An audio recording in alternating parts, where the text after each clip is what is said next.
Welcome back to the sandwich series where I'm on a mission to find the best sandwiches from all around the world and craft every single element from scratch, all in my very own kitchen.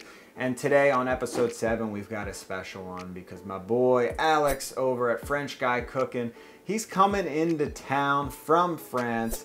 He's flying over, I think, for a conference, but he said he would swing by Brooklyn to cook a little bit, to collaborate. So I figured since this is the sandwich series and we're looking for the best sandwiches from all around the world, why don't we explore France, figure out what the best sandwich is from France. So before he came into town, I wanted to pick his brain and get as much information from Alex as possible before I really got into making it. And then, you know, when he gets into town, we can cook together, we can have a little fun and eat some French sandwiches.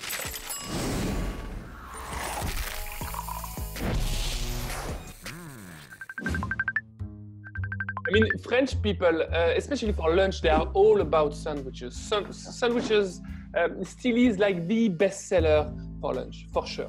And I think among all sandwiches, there is only one that really, you know, I don't know, gets me going, if you know what I mean. Yes, it gets the juice. It's the simple, exactly, the simple jambon beurre sandwich. What was that? Jambon beurre? A jambon beurre sandwich. So it means like ham, butter sandwich. It's all about getting the ingredients right.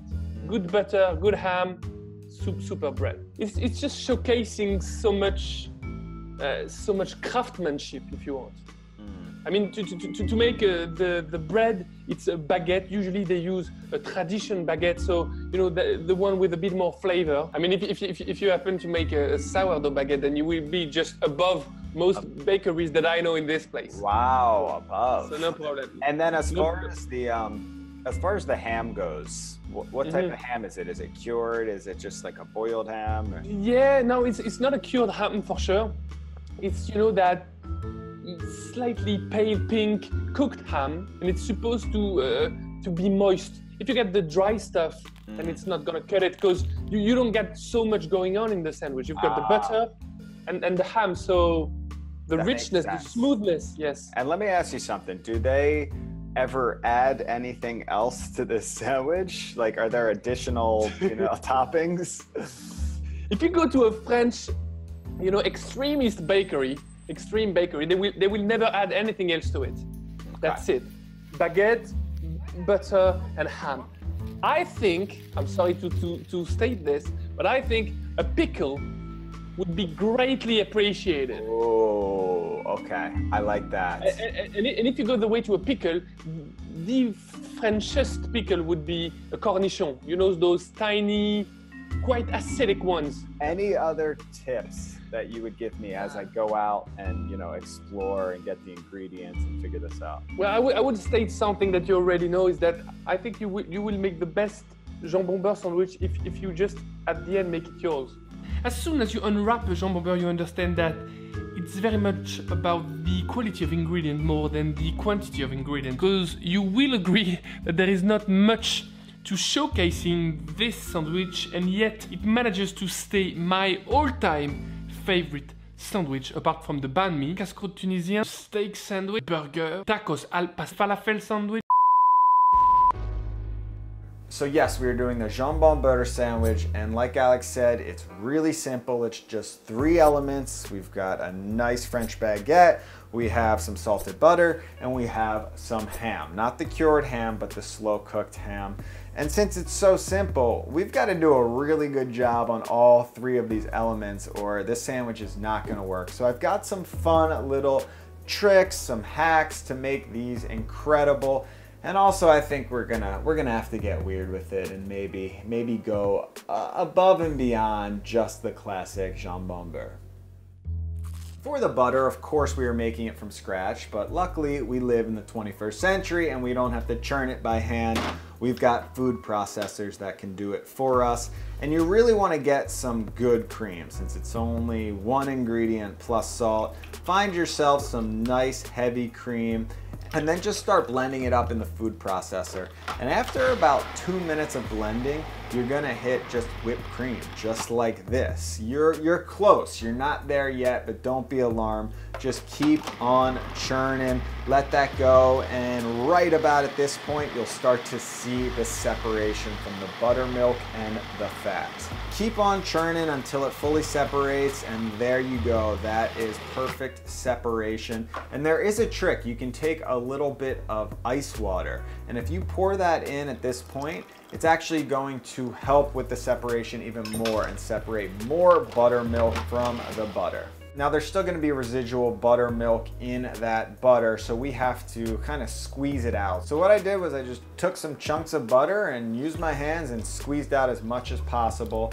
And then I put all of that butter in a bowl to salt it up. And when I was adding my salt and folding that in, I realized that I was getting even more buttermilk out of the butter. So this is a very good technique as well to extract more buttermilk. Just press that out with a spatula. So I can't even tell you how incredible the timing was on this, but this guy Jeffrey hit me up from Instagram, from Truffle NYC, and he's slinging truffles door to door. And he said he would give me a few truffles to try out, but he rang the buzzer right as I was making butter, which couldn't have worked out more perfectly. Truffle man, what's your name? Jeffrey Koo with Truffle NYC. And you just come around slinging the truffles. So this is it right here? This is the one for you. Okay, what else you got in this baggie? These just came in today. Oh, the smell right now? So this is just some burgundy truffle we got today. No big deal. No big deal. No big deal. Holy. So Jeffrey and I were sampling some truffles. We had a little bread. Of course, we had some of that butter and we were shaving on some truffles. But then Jeffrey had a genius idea that changed the game. That's what I'm gonna do. I'm just gonna cut this in half truffle butter, and just load it up. Yeah, and grate it in. it's gonna be fantastic. So I took half of the butter, I reserved half the salted butter for the classic jambon beurre, and then I just started grating in a whole bunch of truffle and folding that in for the most incredible truffle butter that I figure we would use to amp up this sandwich just a little bit. And I didn't even realize this in the moment, but of course, these are French truffles. They're from Burgundy, so it's not only perfect timing with Jeffrey coming over, but he happened to bring over French truffles. Come on now. So let's move on to the bread for this sandwich. We've got the classic French baguette. So Alex was telling me that most bakeries in France use regular baker's yeast in their baguettes, or at least part baker's yeast. But you know that I'm obsessed with sourdough bread, and I wanted to attempt a rustic style baguette, or a country style you could call it, by using sourdough starter to actually make my bread rise. So that's what I'm gonna be doing here, and if this recipe is confusing, don't worry, you don't have to get it completely. I actually created an entire course for mastering sourdough bread at home. If you're overwhelmed, you can check that out. That's got all the information you could ever need. But let's get into this rustic sourdough baguette. So we are gonna start off with equal parts white flour and whole wheat flour. And then I added enough water to get me to about 65% hydration because the baguette dough is just a little bit denser. It makes it a little easier to work with. You're gonna mix that all together and let that sit for 45 minutes. This is called the autolyse process. And after that, you're gonna pour in your sourdough starter and add your salt.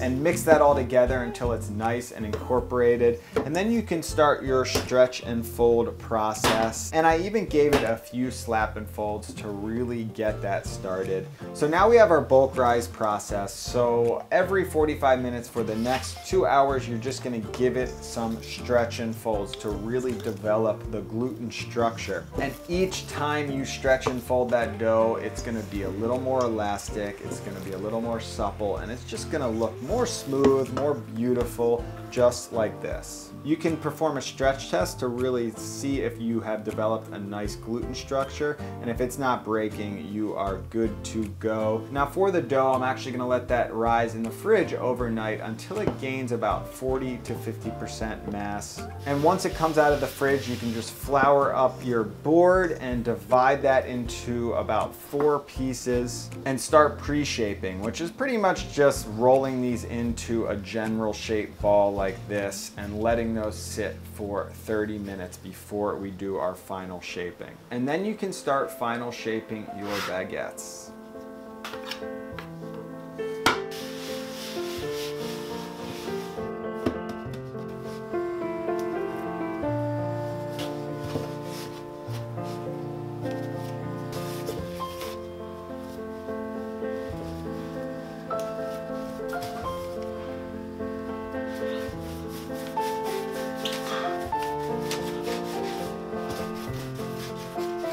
So when it comes to proofing your baguettes, usually there is this special cloth that you use so you can stack them together.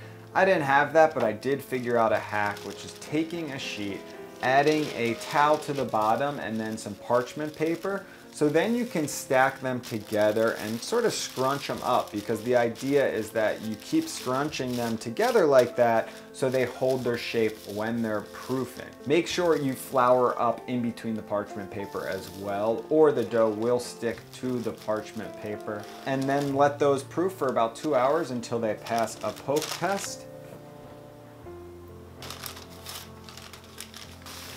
And once those are proof, you can remove the towel, and I actually sliced off one of the baguettes because I didn't have room, and then just unscrunched the parchment paper so they have room to bake. My oven's preheating at 500 degrees. I slid in the baguettes, and then I put in some ice cubes on a tray under that, because the ice cubes will slowly melt and release steam, which will help with the oven spring. It will help with the color on the baguettes and just the overall crunchiness. After 20 minutes, you can turn your oven down to about 450 degrees and cook them for another 20 to 25 minutes until they come out just golden brown and glorious. I feel like the beauty behind a very simple sandwich is that there is nothing you could hide behind. You see, it's either super good or extremely bad. Now for the ham, they do a slow cooked ham. It's not a cured ham that you would see on a lot of other European style sandwiches. And there's multiple ways to do this. You could just slow cook it in the oven and roast the ham. But what I wanted to do was really get this nice and juicy, so I went with the sous-vide technique. And it's funny because I didn't even realize till this moment, but sous-vide, of course, is a French technique. It's a French invention. It means under vacuum, I believe. And it just is, it's perfect for this video. Another thing working out. So glorious. Now, standard ham is the full leg of a pig, but I didn't need that much ham. So I actually found a top round cut at the butcher, which is just a piece of the leg, and this is going to be perfect to sous vide and create my ham. Now I did want to add an extra layer of juiciness, so I brine my ham, and it's really simple to brine any meat. You want to start by weighing out your water so you can calculate the amount of salt you need, and then you can add in some spice. I just had some pickling spice left over, but you can use anything you want. And then take the amount of water and multiply that by 0.05, which is 5%. And that's the amount of salt that you're gonna add to the brine. Now just heat that up so everything is dissolved and those flavors really mend together. And once that cools down, you can take your meat and just plop it right in the water. Make sure it's submerged and just let that sit in the fridge. I let mine go for about 24 hours. You can do anywhere from 12 hours to probably 2 days would be fine on the ham. Once that comes out, you can just let that dry off on a towel, and you could slow roast that in the oven at like 350 for a few hours, and you'd get delicious ham.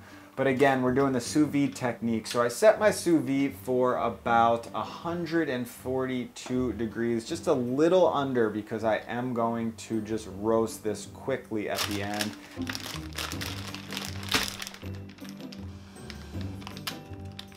And I cooked this for about 20 hours. Most people would say, you know, cook a pork loin for like 3 or 4 hours, but I wanted to push it and see what would happen if I could get it even extra tender. So when that came out of the sous vide, there was a little extra juice, so I just poured that off into a pan, added a little bit of honey, a little bit of mustard, and thank you, Brad, from It's Alive. I've been using your mustard recipe from your recent episode, and it is stellar. A little bit of apple cider vinegar, some salt, and just reduce that until it's a nice thick glaze. So I took the pork and just scored the top a little bit and just poured over the glaze and just threw that in a really hot oven at about 450 degrees for 10 to 15 minutes until it came out nice and roasty.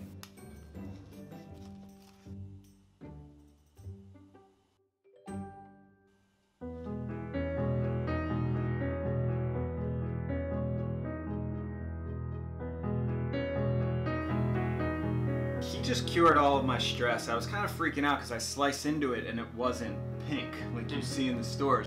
So I made ham as well Yes. in the past, and I was just disappointed by the same, the grayish pink color. But in fact, what they have is in store is treated with nitric salt. There are two schools in France, I think, for the jambon beurre. Some people like thicker cuts, Okay. and that makes the sandwich more meaty, more sturdy. Okay. And I prefer thinner cuts, but I don't know how to achieve them with just a knife like this. Well, do you want another knife? No. I mean with a knife. Just with the With a knife. with the knife. With I any thought you knife. had a serrated knife. No, with any knife. I'm not sure exactly how to get those paper thin. I think we go with the flow. Okay. Good work on that slice. Damn. I mean, I would say good work on that ham, Yes. probably. You're right. You're right. Mmm, it's amazing, man. Yeah. Oh, What are you looking for? I'm looking for something moist. Definitely. I'm looking for that hint of salt, not too much. Yes. Not too much. And then the meat. This is like subtle. This is not overpowering meat. This is just the right amount of bite. I love the sound. The sound is just. Yes.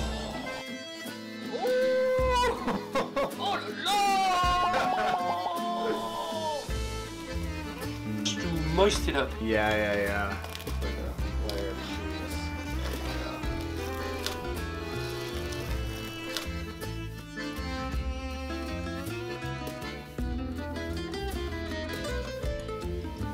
I think we nailed the classic jambon beurre. I'm pretty confident with that. So it's time to amp it up a little bit. Try something extra deluxe.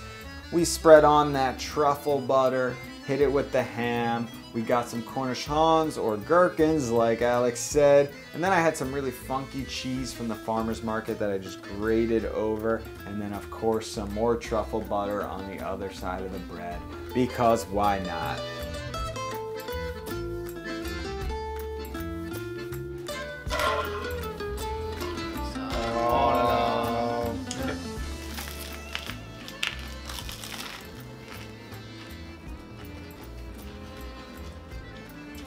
I hope this is the same sign for us. I mean, it's just mind blowing. That's universal. That's universal.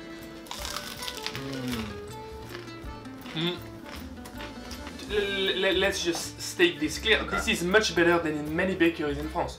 Because you made the bread, you made the ham, you made the butter. You don't get that level of commitment in any bakery, anywhere in the world. probably. Anywhere in the world. Anywhere in no the one's world. putting the commitment. Maybe one or two places.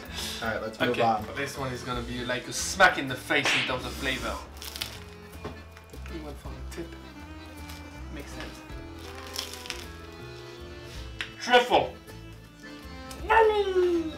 Wow, all over the place. It takes time to appreciate like this sandwich. You have we have to be with this whole thing.